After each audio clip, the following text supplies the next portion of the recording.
معزز حاضرین، مئی 2025 کا مارکہ کوئی اچانک پیش آنے والا واقعہ نہ تھا، بلکہ ہندوستان کے جعلی اور غاصبانہ ہتھ کنڈوں کے وسیع تر رجحان کا حصہ تھا۔ 2001، 2008، 2016 اور 2019 کے نام نہاد واقعات یعنی فالس فلیگ آپریشنز اس بات کی دلیل ہیں کہ ہندوستان ماضی میں بھی الزام تراشی، مبالغہ آرائی، جنگی جنون اور محدود جاہلیت کے گمراہ کن تصور کے ذریعے پاکستان پر ناجائز جنگ مسلط کرنے اور طاقت کے زوم میں تنگ نظر اور قلیل مدتی سیاسی و عسکری مقاصد حاصل کرنے کی ناکام کوشش کرتا رہا ہے۔ الحمدللہ ہر بار پاکستان نے دشمن کے غلط اندازوں کو نہ صرف بے نقاب کیا بلکہ اسے ہر بار شکست فاش سے دوچار کیا۔ اس جنگ میں بھی ہندوستان ایک بار پھر اپنی فرسودہ سوچ اور خود فریبی کا شکار ہوا۔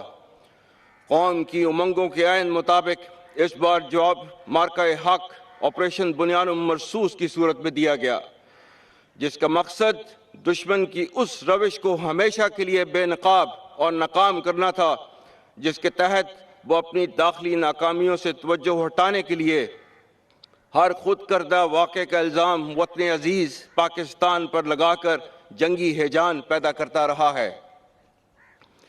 ہندوستان اس وہم و گمان میں تھا کہ وہ پاکستان کو عسکری جاہلیت اور سفارتی تنہائی کا نشانہ بنا کر طاقت کا توازن تبدیل کر دے گا اور خطے میں اپنی برتری ثابت کرے گا، لیکن در حقیقت عالمی اور عسکری ماہرین جانتے ہیں کہ ہندوستان کے خواب اس کے قد و کاٹ اور صلاحیت سے کہیں بڑھ کر ثابت ہوئے۔ دشمن شاید بھول چکا تھا کہ اہل پاکستان اور افواج پاکستان نہ تو پہلے طاقت کے غلبے سے مروب ہوئے اور نہ ہی آئندہ کبھی ہوں گے انشاءاللہ۔ تیغوں کے سائے میں ہم پل کر جواں ہوئے ہیں، خنجر ہلال کا ہے قومی نشاں ہمارا، باطل سے دبنے والے اے آسمان نہیں ہم، 100 بار کر چکا ہے تو امتحان ہمارا۔ معزز حاضرین، ہم مارکہ حق کے عظیم شہداء کو کبھی بھلا نہیں سکتے جنہوں نے اس فتح کی قیمت اپنے خون کی صورت میں چکائی۔ میں مارکہ حق کے تمام شہداء، بالخصوص نہتی عورتوں، بوڑھوں اور معصوم بچوں کو پوری قوم اور افواج پاکستان کی جانب سے خراج عقیدت پیش کرتا ہوں، جنہوں نے اپنی جانیں نشاور کر کے اس پرچم کی لاج رکھی۔ مارکہ حق کے تمام شہداء اور ان کے ورثاء ہمارے سروں کا تاج ہیں۔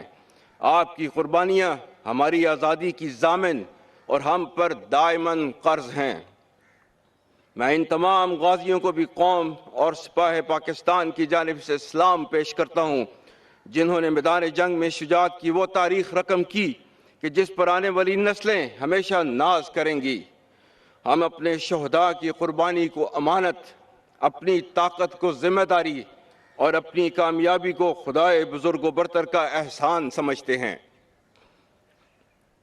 خواتین و حضرات، میں اس موقع پر خصوصاً صدر اور وزیر اعظم پاکستان، وفاقی کابینہ، قومی اور صوبائی سیاسی قیادت اور تمام تر سیاسی جماعتوں کا خاص طور پر مشکور ہوں، جن کی لازوال سیاسی بصیرت، دور اندیشی، رہنمائی اور عزم و استقامت سے پاکستان کو یہ واضح فتح نصیب ہوئی۔ الحمدللہ قومی قیادت، تمام حکومتی اداروں اور پاکستانی قوم نے ایک اکائی کے طور پر یہ پیغام دیا کہ ملکی خود مختاری، سرحدی سالمیت اور قومی عزت و وقار پر کوئی سمجھوتہ قابل قبول نہیں۔ پاکستان کی سیاسی قیادت اور متحرک سفارتی نمائندوں نے پاکستان کے واضح موقف کو دنیا کے اعلیٰ ایوانوں میں پہنچا کر عالمی محاذ پر بھی کامیابی حاصل کی۔ اسی طرح پاکستانی میڈیا، صحافی برادری اور خاص کر ہمارے نوجوانوں نے جس طرح دشمن کے پروپیگنڈا، سائبر وارفیئر اور نفسیاتی چالوں کو ناکام بنایا، اس کی نظیر نہیں ملتی۔ یہ معرکہ صرف میدان جنگ میں ہی نہیں بلکہ ملکی و قومی سطح پر معاشرے کے تمام شعبہ جات میں جیتا گیا۔ معزز حاضرین، کسی بھی ملک کی حقیقی طاقت اس کے عوام کی وحدت فکر و عمل اور ان کے جذبہ حب الوطنی میں مضمر ہے۔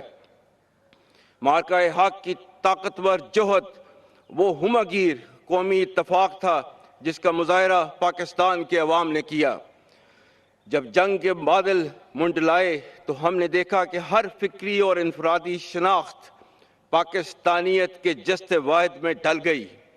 مزدور، تاجر، طالب علم، جوان و بزرگ اور تمام پاکستانی مرد و زن دفاع وطن کے لیے ڈٹ گئے۔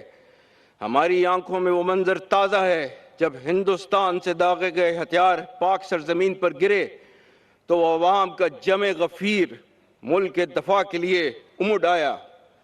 قوم، حکومت اور افواج پاکستان کے درمیان وہ رشتہ دیکھنے کو ملا جس کے طفیل پوری قوم دفاع وطن کے لیے ایک سیسا پلائی دیوار کی مانند صف آرا ہوئی، اور اللہ تعالیٰ کے احکام کے عین مطابق یہ قومی جدت اس معرکے کے نام کی بنیاد بنی۔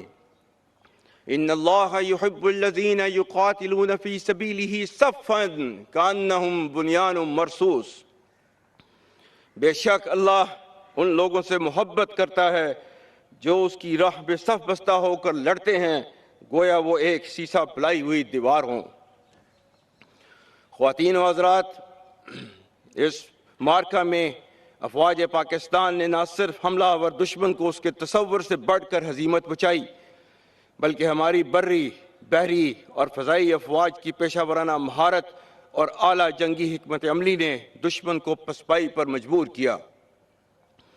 چیف آف ایئر سٹاف کی قائدانہ سربراہی میں دشمن کی عددی لحاظ سے بڑی فضائیہ کا غرور خاک میں ملانے میں ہمارے شیر دل شاہینوں نے دور حاضر کی سب سے طویل اور نتیجہ خیز فضائی جنگ کی منفرد مثال قائم کی۔ دشمن کے نہ صرف کئی جدید جنگی جہاز زمین بوس کیے بلکہ بے شمار عسکری تنصیبات کو تباہ کیا اور دشمن کے جنگی طیاروں کو زمین تک محدود کر دیا۔ اسی طرح چیف آف نیول سٹاف کی پیشہ ورانہ رہنمائی میں پاکستان کی بحری سرحدوں پر ہمہ وقت نگرانی اور مستعد دفاع نے دشمن کے بحری بیڑوں کو پاکستانی حدود سے سینکڑوں میل دور روکے رکھا۔ پاکستان کی مشرقی سرحد پر متعین پاک فوج، خاص طور پر ورکنگ باؤنڈری اور کشمیر میں لائن آف کنٹرول پر تعینات جرری افسروں اور جوانوں نے اپنی روایت کے عین مطابق نہ صرف دشمن کی جاہریت کی کوششوں کو ناکام بنایا بلکہ اس کی دفاعی پوزیشنوں کو تباہ کر کے شدید نقصان پہنچایا اور شکست خوردہ دشمن کو سفید جھنڈے لہرانے پر مجبور کر دیا۔ دشمن کی ہرزہ صحرائی سے اس کی بکلاہٹ واضح تھی۔ ہندوستان کو اس جنگ کے نتیجے میں شدید جانی اور مالی نقصان اٹھانا پڑا جس کی قیمت وہ آنے والے وقتوں تک چکاتا رہے گا۔ علاوہ ازیں فتح میزائلوں اور پاک فضائیہ کے شاہینوں نے دشمن کے 26 سے زیادہ عسکری اہداف کو کامیابی سے نشانہ بنایا۔ افواج پاکستان کی ان تمام بیان کردہ صلاحیتوں نے یہ ثابت کر دکھایا کہ ہم نے روندا ہے بیابانوں کو، صحراؤں کو۔ ہم جو بڑھتے ہیں تو بڑھتے ہی چلے جاتے ہیں۔ ہم سے واقف ہیں یہ دریا، یہ سمندر، یہ پہاڑ۔ ہم نئے رنگ سے تاریخ کو دہراتے ہیں۔